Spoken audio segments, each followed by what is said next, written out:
5. A cylindrical pillar is 20 centimeter is in diameter and 3.5 meter in height. Find the cost of painting the CSA of the pillar. Pillar के CSA पर paint करना है तो पहले pillar का क्या निकालना पड़ेगा? CSA हमें दिया गया diameter of cylindrical pillar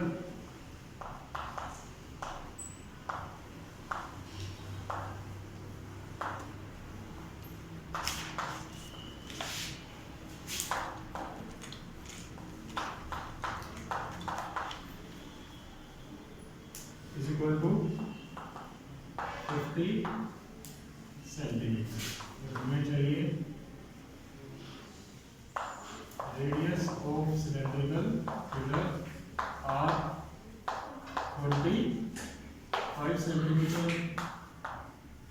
and height of cylindrical pillar h वो है 3.5 मीटर। अब थोड़ा आंसर में देखिए कि अगर सारा क्वेश्चन सेंटीमीटर में तो सेंटीमीटर में रखें और लास्ट में कोस्ट को भी देखिए, कोस्ट किस में है? पर मीटर स्क्वायर। तो आंसर हमें मीटर स्क्वायर में निकालना पड़ेगा। ये तो 25 सेंटीमीटर, इसको चेंज कीजिए मीटर में is equal to 1/4 metre. Now CSA of pillar is equal to क्या होता है? 2πr/h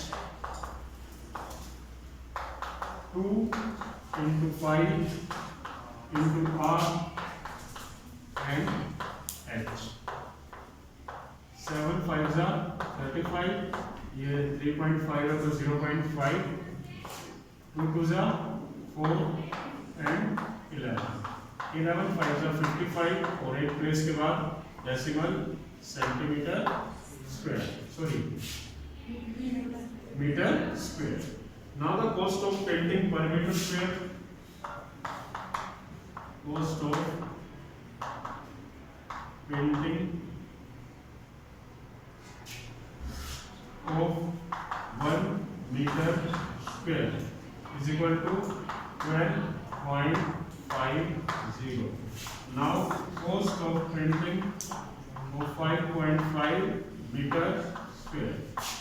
5.5 into 12.50. Easy multiply.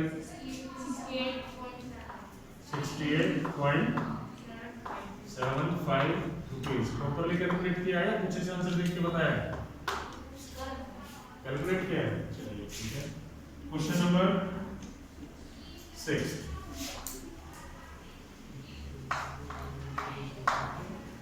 Question number 6 में क्या दिया गया है? CSA of a cylindrical right circular cylinder is 4.4 metre square. Radius दी गई है, क्या मिसिंग है डायग्राम में? हाइट। क्वेश्चन में हाइट मिसिंग है तो let height of cylinder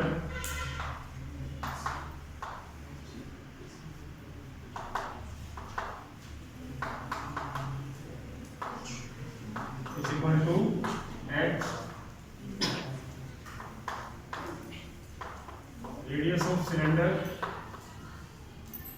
0.7 meter and the third one is CSA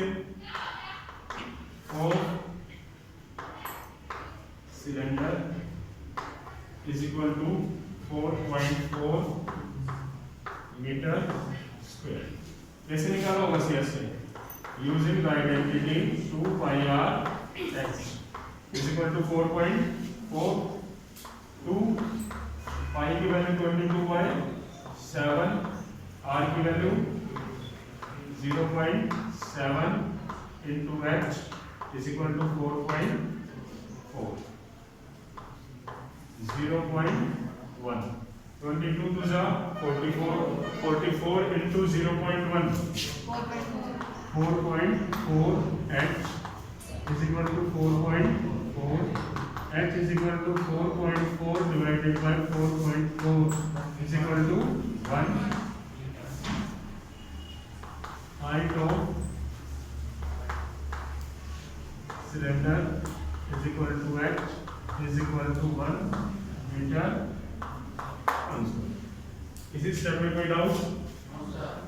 next question number 7. The inner diameter of a circular well is 3.5 meter and it is 10 meter deep. एक कुआं है, well है, उसका आपको diameter दिया गया है और उसकी गहराई दी गई है. तो इसके ऊपर प्लास्टरिंग करनी है. प्लास्टरिंग मतलब वो लिपाई बोलते हैं अपने शब्दों में. तो कहाँ पर होगी? कुएं के अंदर. टॉप को छोड़ के CSA प्लस बॉटम. बेटा कुएं में पानी जमीन में से आता है. अगर बॉटम भी आपने पक्का कर दिया, सीमेंटेड कर दिया, व्हाट विल हैपन?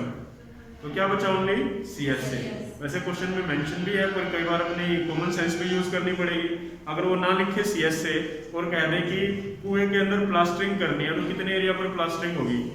CSA पर, क्योंकि जो वाटर है वो तो जमीन से आएगा ना. आप उसको पक्का सीमेंटेड नहीं बना सकते. क्लियर है?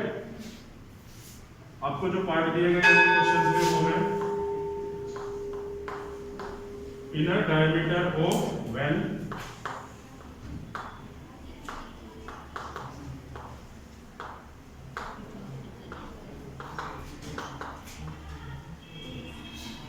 Circular is equal to 3.5 metre.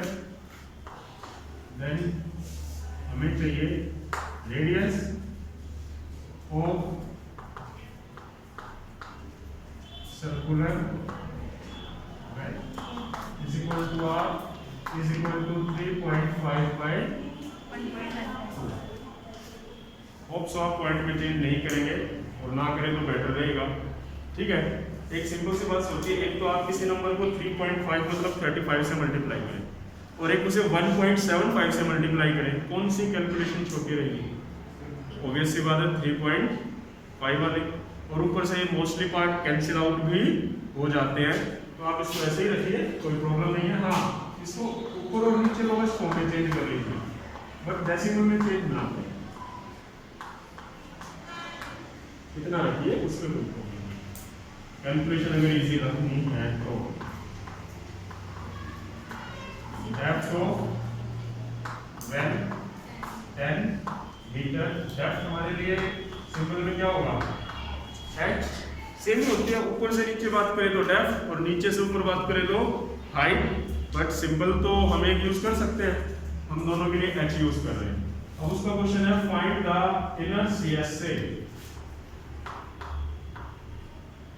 Inner CSA of well is equal to 2 pi R H is equal to 2 pi 22 by 7 R 7 by 4 and H 10.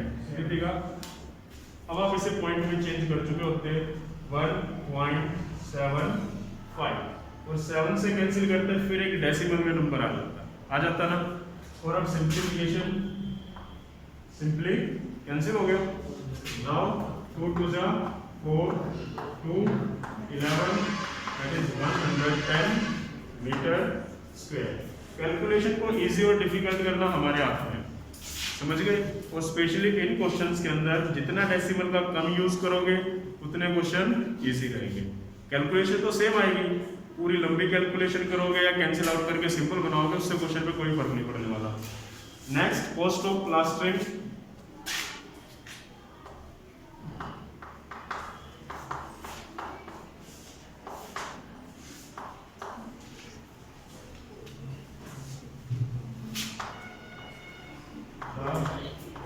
inner CSA at the rate क्या rate दी गई है?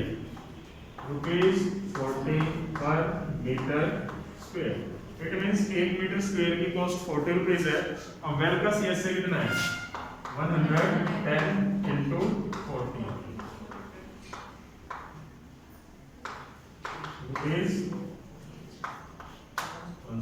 कोई problem? In a hot water heating system, there is a cylindrical pipe of length 28 meter and diameter 5 meter.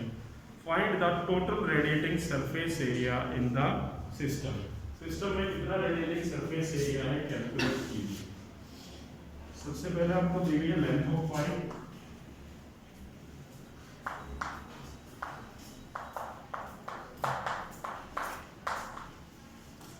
Is equal to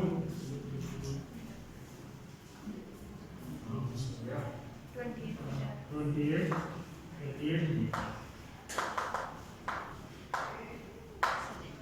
next one diameter of pipe,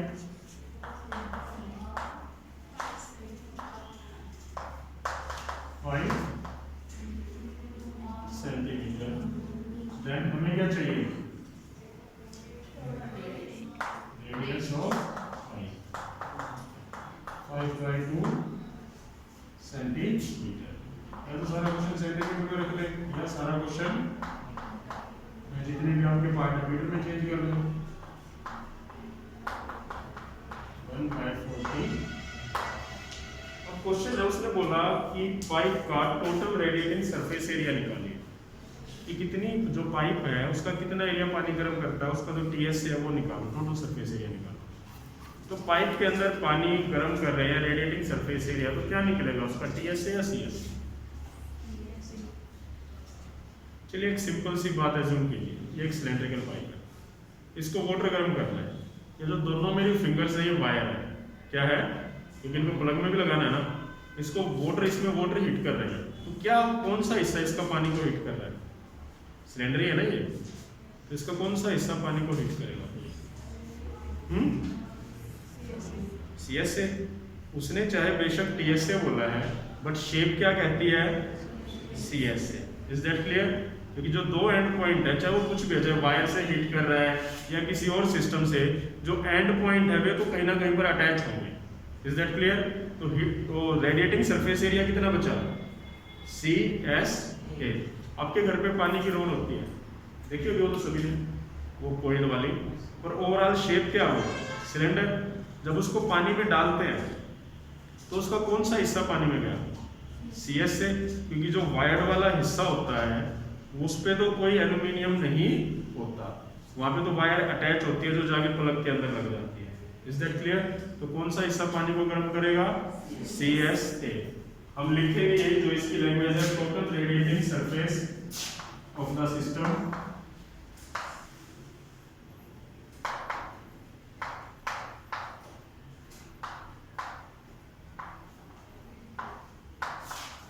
is equal to 2 pi r 2 into 22/7 into r into h।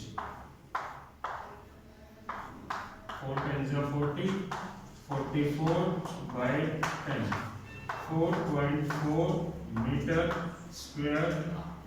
Answer match कर सकते हैं आप, right है। तो हमेशा जरूरी नहीं उसने बुक में टोटल वर्ड यूज किया दैट मीन्स कि वो टोटल है। ये आपके पास एक बकेट रखी है यहाँ पर सामने, दिखाई दे रही है, मैंने कह दिया इसका टोटल सरफेस एरिया निकालिए, इसका टोटल सरफेस एरिया, तो इसमें सरफेस कहाँ पर है, बॉटम पर ना। और बोलने में क्या आया, टोटल एरिया कितना है इसका, टोटल ही बोला है ना, तो बोलने में तो बेशक टोटल है, बट आपको अपनी कॉमन सेंस यूज करनी है कि उसमें सरफेस कहाँ पर है। सरफेस बकेट में चारों तरफ और नीचे है, क्या आप उसका टीएस से निकाल देंगे, टीएसए का फॉर्मूला तो नहीं लगाओगे ना, जो उसका टीएसए है, जो उसका टोटल सरफेस है वही तो निकालोगे। यही क्वेश्चन ये था।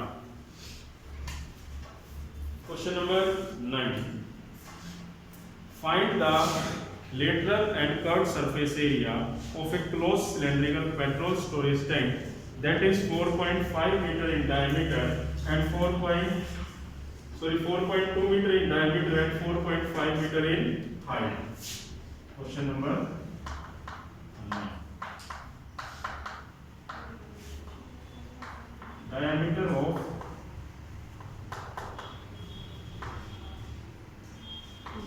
cylindrical petrol tank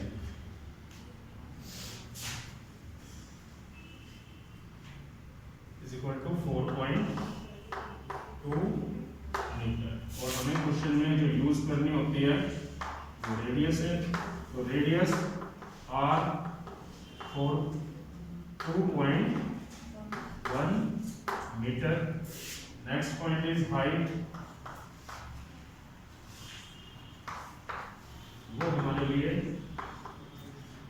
4.5 metre. First part, find the curve surface area of the close cylindrical petrol tank, that is आपको इसका कर्व सरफेस एरिया निकालना है या लेटरल सरफेस एरिया। तो CSA close cylindrical petrol tank क्या formula use करें? 2πr, 2 ये आपका पाई, r is 2.1 and h is 4.5। 7 3 जा 21, 0.3 मल्टीप्लाई कीजिए सभी पार्ट्स को प्रॉपर्ली।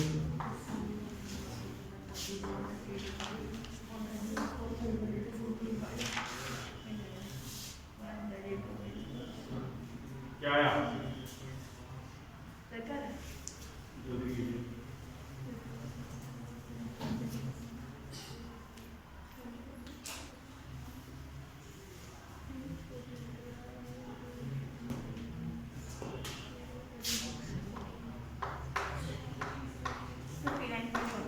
कितना?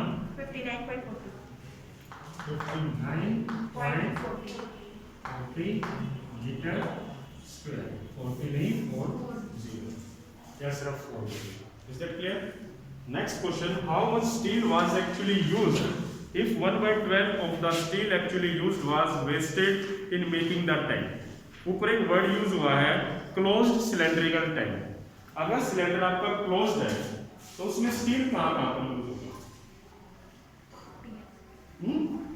PSA पर। तो इसने पहले CSA निकलवाया for first part.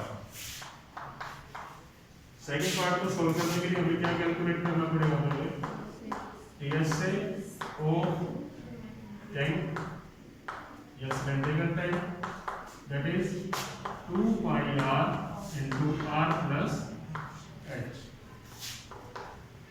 2πr 2.1 into 2.1 plus 4.5।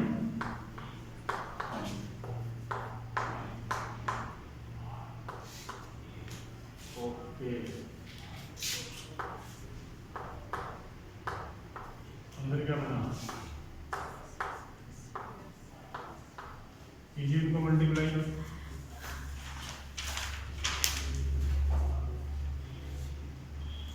13.2 into 6.6। थोड़ा कष्ट किया मेरे भाई, इस शरीर को थोड़ी तकलीफ हो, है ना? 87.12 सही है मीटर। अब हुआ क्या, जब हम कोई चीज बनाते हैं तो उसमें कुछ ना कुछ वेस्टेज तो होती है। जितना स्टील परचेज किया था, खरीद के लाए थे, उसका 1/12 वेस्ट हो गया। तो यूज कितना होगा? 11/12। तो steel wasted in making the tank। Tank बनाने में कितना स्टील में वेस्ट हुआ? 1/12। जितना खरीद के लाए थे उसका 1/12 वेस्ट हो गया।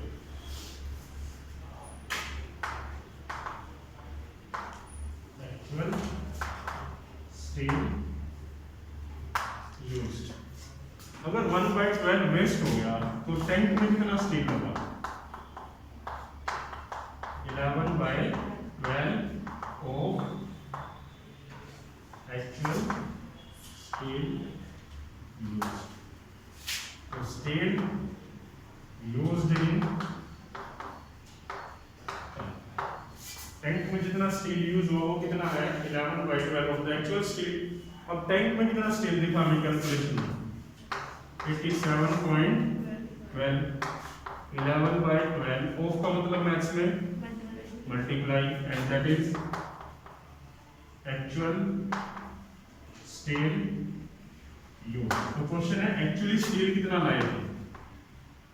Actual steel used 87.12। Cross multiply करेंगे ये बनेगा 12/11। कीजिए सॉल्व। 7 जा 77 बचा 10 ऊपर से आया 1 कितना 99 बचे 2 ऊपर से भी 11 2 जा 20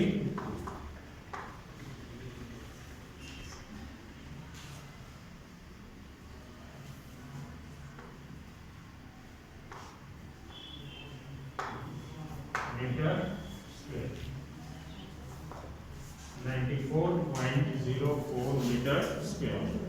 आंसर मैच कीजिए आपका क्या है 5.0।